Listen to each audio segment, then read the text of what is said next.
The senator from Kentucky.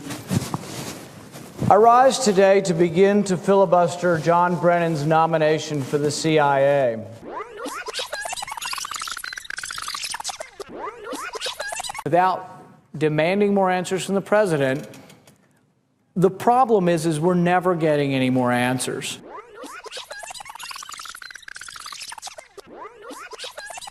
Constitutional rights, which had previously brought a challenge in federal court to the legality of the authorization to target al-Awlaki in Yemen, released the following statement.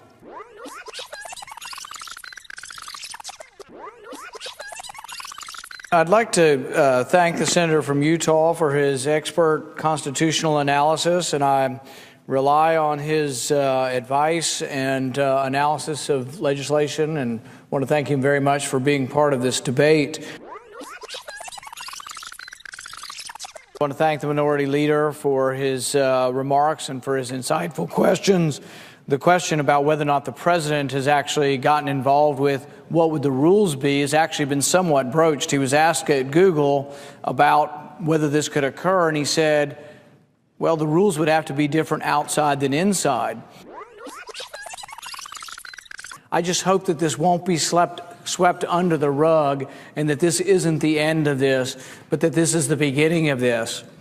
And I would go for another 12 hours to try to break Strom Thurmond's record, but I've discovered that there are some limits to filibustering, and I'm going to have to go take care of one of those in a few minutes here.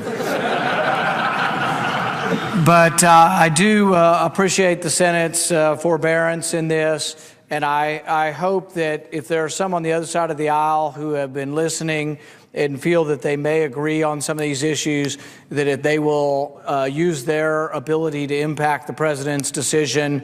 And one will say that the Senate should be trying to restrain the executive branch, Republican or Democrat.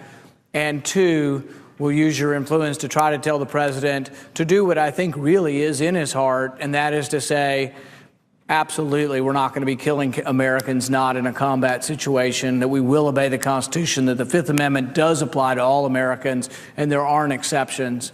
But I thank you very much for the forbearance, and I yield the floor. Mr. President. Senator from Illinois. There will be order. There will be order. Expressions of approval or disapproval are not permitted in the Senate. I thank him for his spirited defense of his position today and 12 hours, and I want to excuse him from the floor whenever he wishes.